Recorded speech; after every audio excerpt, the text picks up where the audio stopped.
we need to merge everything. What I've been finding, and I'm not sure why, when I merge high resolution layers with lower resolution layers, it sometimes grows the model outside of the, if you can see in the background there's a black cube that represents like the boundaries. And so if I merge this whole thing, I've had it go outside the boundaries. I'm not sure why. So what I've been doing is trying to decrease res on these separate pieces before I merge them. And that has solved this problem for me. If someone at Oculus could clear up why that is, I would really appreciate it. So I'm going to decrease this again. I'm just going to go through each layer that's on a high res and decrease it one time. So, and you can, I guess, see that by the size of the squares. So those look about the same. This one looks a little up.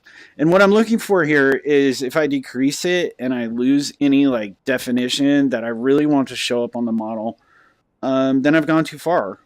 So, and then just do an undo. So let's go through these real quick.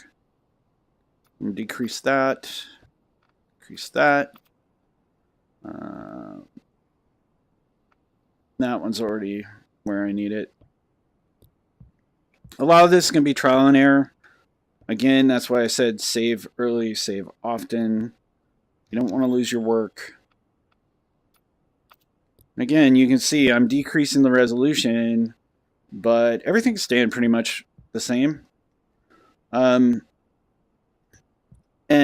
what I'm learning is when you're sculpting a medium for the idea of, or for the purpose of 3D printing, you know, just focus on like what's going to read on the model itself. What do you need to read?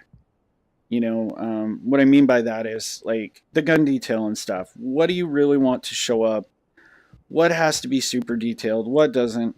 I mean, the body, yes, it has muscles, but that is nowhere as complicated as, say, the gun surfaces, right? It's just basic shapes here, where here you've got a lot going on. You might need that at a higher resolution.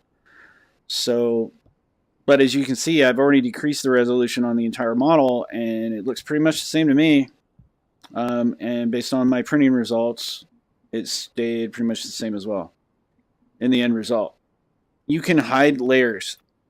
So this save layer is actually, remember I was saying that I have actually duplicated the model.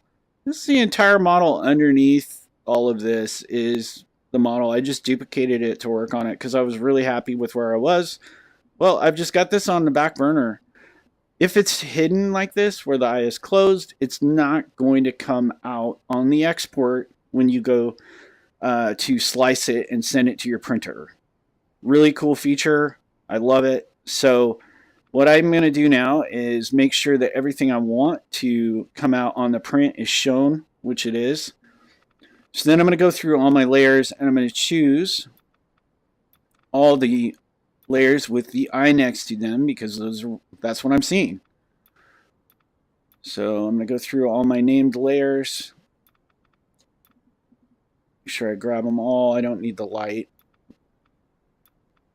So you don't need the light. You don't need desktop audio, lathe, any of these other things, right? You just need your sculpt. So everything's highlighted in green. I'm pretty sure I have everything. Don't move your model while you have everything selected like this. So keep the model where it is. Also, orientation. Like get your orientation pretty much lined up the way you want. And it should come out in the slicer. If it doesn't, I'll show you how to fix it because mine never do. All right, so my next step is going to be select everything, select all my layers, make sure anything I don't want to come out on the print is hidden, and I'm going to bring up this menu and hit merge. And we're going to watch the dancing icon for a while.